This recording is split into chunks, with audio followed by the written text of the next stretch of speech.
Yo,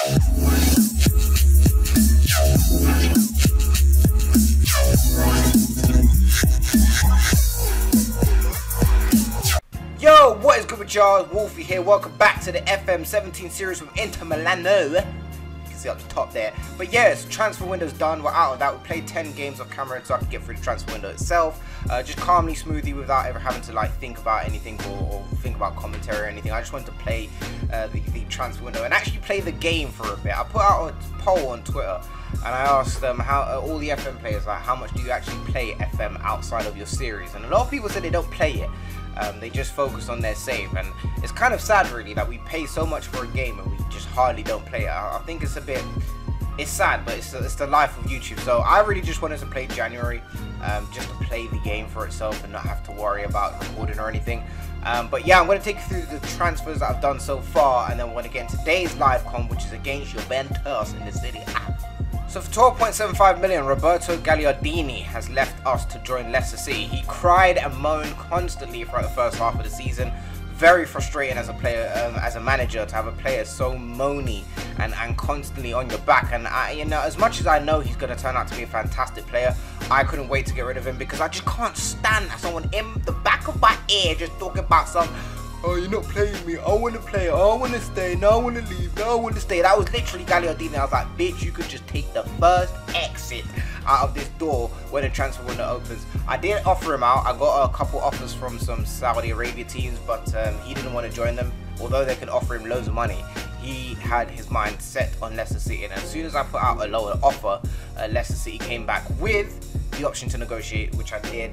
So I think they paid me 10 million up front, and then the rest of the money is going to be over the next, I think, 30 something, I think 30 months or something like that. I can't remember too much of the deal, but yeah, he's going to turn out to be a fantastic player. I'm not going to take that away from him. I'm not going to take away the fact that he has got loads of potential. As you can see there, he's got a lot of pros to it, less cons. It will be a fantastic midfielder in the future, but I can't stand moany players, so for that reason he's gone. So for 6 million, it will rise up to 8.9 million. I've signed Christopher Ajer. Now, I've always seen this guy leave to join Barcelona, Real Madrid, AC Milan, Monaco in the second season. So I thought, let me be the CPU this time and actually sign him. Nah, to be fair, it's not even about being the CPU. I actually do like Christopher Ajer. Before he signed Celtic, he was like one of my go-to midfielders on FM. I believe that's FM15 and FM16. I don't know when he joined Celtic. I think it was 2000 and... it was this summer gone, so 2016. So yeah, FM15 and FM16 kind of. Christopher Ajer was one of those go-to signings for me. He is now out on loan to OGC Nice because I've got enough midfielders for now. But he is a cover, and I'll explain why in a minute. But he is a cover for a midfielder that will probably leave come the summer. But I'm going to take you through that in a minute. But yeah, not a bad fee at all. He was on loan to Vitesse, I believe. And yeah, he was on loan to Vitesse, and I thought, even though I put in an offer, I thought that he wouldn't join us until summer after his loan spell had finished. But Martraka just joined straight away, so I ain't got to complain. He played one game. It was a winning game, so I guess he played okay-ish, I guess. But yeah, I'm gonna leave him on loan to OGC Nice for the rest of the season. If they don't play him, then it's gonna be a waste of time. The loan will anyway, but yeah. Let me know what you guys think about the signing. I like it. I like all areas of this. Trust me, he's one for the future. In terms of any other deals, we've got Cook. He's gone out on loan to Sassuolo for the rest of the season. I wasn't really playing him, and compared to what I played him last season, he had 13 appearances last season to the 1 appearance this season. So I as much as I want to nurture him and play him as much as I can, the best option was to loan him. However, although he got loads of offers when I offered him out on loan, I picked an Italian team because I need him to get used to the Italian style of football. So that is why he is now at Sassuolo over the likes of Levante. I think Malaga came in for him, his old team. Jokes. Lol. I think I had Villarreal coming for him as well, but I picked Sassuolo because it just makes sense to keep him in Italy. There's no point loaning him out to Italy because even though he'll get game time, he won't learn how this style of football is played, and that's what I need for him. But he's improving a lot. His attributes are going up. His mentals are going up, his physicals are going up, his technicals are looking good as well. He's looking like he's going to be a fantastic player. It's just nurturing him into that player, and I think he needs this loan spell at Sassuolo for the rest of the season, probably next season as well, just to get him to that level that I need him in order to become, you know, a top striker in Serie A. This match I could talk about some Eloge Yayo. He's gone out on loan to Spezia Calcio, and as you know, Christopher Aja has gone out to OGC Nice. So yeah, that is pretty much it, really and truly for transfers. Now, I spoke about a midfielder that could potentially be leaving, and I think it'll be Kondogbia. I don't know if I'm going to be able to hang on to Kondogbia in the summer, because he just puts in consistent performances, and he's a fantastic midfielder. He had interest last summer, I held it off, but this summer I'm not too sure about it. I can't see happening, and I don't know why that's his rotation. I really don't understand why that's his rotation. He is a key player. Manchester can't be earning 105k a week and being a rotation player. No sir.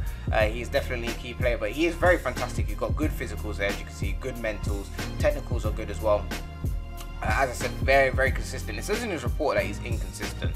Well, it did, now it's not, but you can see here on the left, natural in couple positions, strength and stamina make him a very good athlete, currently playing to his full potential, shows a fairly ambitious attitude, enjoys big matches, fairly consistent performance as I mentioned, has made improvements as a footballer in the last 2 months, improved slightly over on his crossing, and this player could successfully be retrained as a central defender.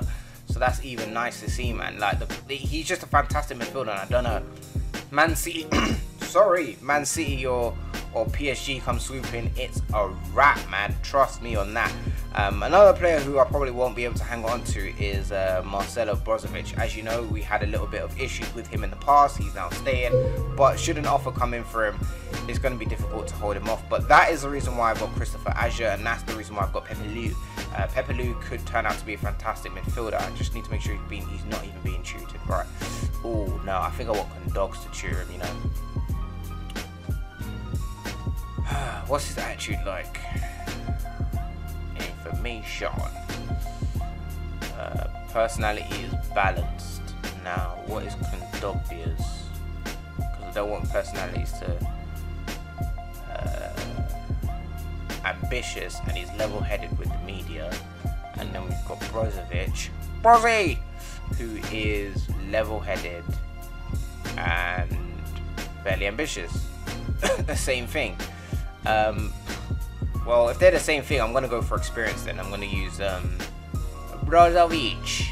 Can you toot my boy here, please? Thank you very much. Nice low ambition for you. Right, let's get into the game against Juve. I said let's get into the game against Juve, and I forgot to show you all the tables in this shit. So, since the game against HJK, I told you played 10 games off camera. A draw with Sassuolo away. Mario Balotelli with the only goal. 6-1 win in the TIM Cup first round. At home, Palacio scoring 2 goals there. Januzaj, Murillo, Pari getting a goal, and Kuki on the score sheet. 1-0 defeat in the AC Milan derby. Very peasant-y that game. Flipping pissed me off, but Bonaventura scored the only goal in that game. A 0-0 draw at home against Spezia Calcio. Against Fiorentina at home, we won 5-1. Mario scoring, Perisic getting a hat-trick, and Borgia on the score sheet as well. A 4-2 away win against Roma. Barbosa, Lindelof, and Perisic getting 2 goals. This game was flipping fun as hell, man. I wish I live-com this, and the next game as well. I wish those 2 games were live-com, man, but it's one of those things. But yeah, 3-2 win over Sassuolo. Joao Mario getting a goal, and Juanpi getting a goal for himself as well. Against Lazio, 4-3. Perisic on the score sheet and Mario on the score sheet. I went ape shit at half time because it was flipping annoying that flipping Yusuf Poulsen, new signing from Red Bull Leipzig, was just on job. This guy was just on it in that game. It was pissing me off, and I just went ape shit in the change room. And I think Mario paid attention, because after half time, that's when he got his 2 goals, and it was a very good comeback for us. Bologna away, 4-1, Januzaj, Mario Balotelli, and Federico Di Marco. And against Napoli, a 4-3 win. Another fantastic game. Juanpi getting 2 goals, Januzaj scoring, and Miguel Borgia finally getting back on the score sheet. A name I mentioned there was Federico Di Marco, who had tons of interest from Roma, AC Milan, Juventus, Cologne, And I don't know, I'm guessing from just that he is going to be a fantastic player. Now there's probably been a lot of interest that died off. You know, Roma is still interested in him, but yeah, he was getting interest left, right, centre during January and had a lot of offers, and I rejected them, and he wanted to stay, but that's because he's been here since day one. He is an Inter Milan player, like, regardless. So one of those things, innit? Just got to deal with it. But Manchester supports Empoli. Ain't good. Right, as per usual, the exact same lineup is in effect. Higuain and Dybala start at the top. Dybala is still at Juventus. This is a shock to me because Dybala, if you've played FM since day one, you know Dybala always leaves, and 9 times out of 10 ends up at Chelsea or Arsenal. Marchuk is still here. Fair play, fair play. Higuain is still at the top. Marchuk aging though, 30 years old now, dropped down in value to 20 million. Marchuk is on 230k a week. Okay. Pjanic and Lemina in midfield. We've got Alexandro on the left, Daniel Alves on the right, Marquisio in the middle. Daniel Alves signed a new contract with Juventus for another year. Chiellini, Bonucci and Beneccia in defence, with Buffon still in the mix. Wallace signed from Monaco. He is there on the bench. Mandzukic is another player to mention. Simone Zaza is there as well. Who else have we got? That's it really for players that I kind of know about. We've got Gabriel Barbosa and Balotelli up the top, Brozovic and Mario in midfield, Kondogbia in defensive midfield. Ambrosio is back, been back for a while, just haven't really played him that much, but he's on the left. Santon's on the right. Have retrained Santon as a complete wing-back sort of kind of defender position, shed with the sheds, as you can see there. Got the W up, yeah. Okay, just had to make sure y'all know. Miranda, Murillo, and Lindelof, who has been hunted down, or still is being hunted down by Barcelona. So that's going to be a problem in the summer. With Handanovic in goal, we've got Tor. Not really worth mentioning, to be honest. Perisic is on the bench. Borges on the bench. DeMarco's there. Juan P. We've got Yanni. Pinamonti is back from loan. I record him because he's been doing well on loan, so now I'm going to give him some game time now and again when I can. And yeah, it should be a good game. Let's do this. Team talk was absolutely fantastic. So, you know, everyone's in good hopes. We just need to put in a good performance. Already. 1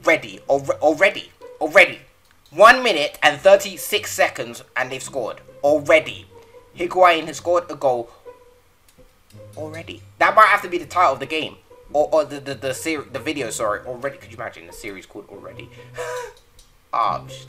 Flipping hell, man. Peasant. Right, we are bullying Juventus in possession. Like, absolutely bullying them. But we're just not doing anything in front of goal. Like, literally, we have not done anything. So, I mean, we're playing well. We need to do better. And we need to do better in front of goal. That's the problem. Here we go. Free kick. Mario witnessing. Get a cheeky header. Okay, Santon. Boosh it. Boosh it. Nah, it's fine. We didn't want to score anyway. It's fine. Look at the possession. Look at the possession. Look at... Oh, I thought that was a penalty, Jeff. Oh, man. Right, still nothing. You know what? I'm not even going to go attacking. I know someone's probably going to say, oh, you should probably go attack. Look at the strikers. Oh, my Lord.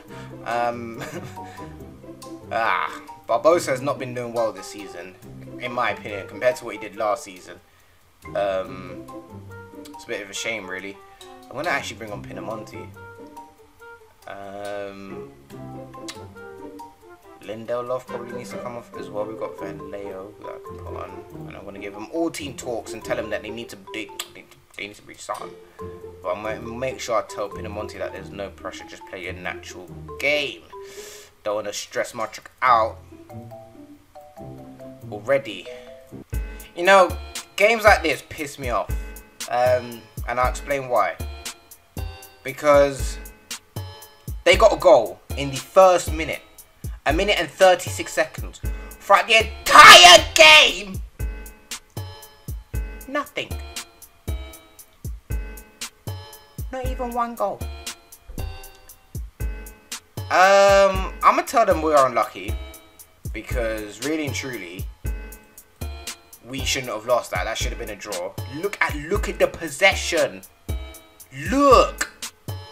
Nothing really. These motherfuckers at Juventus, that these fans, they just turned up to a boring game because that was trash. It basically went like this.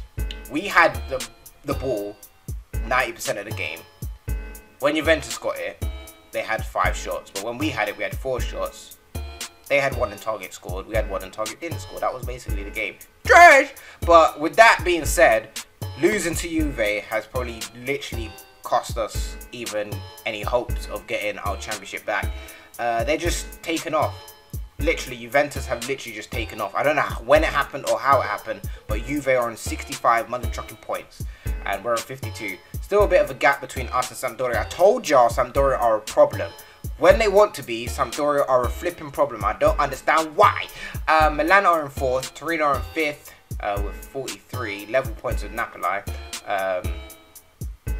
Someone in the comments told me that Serie A do head-to-head.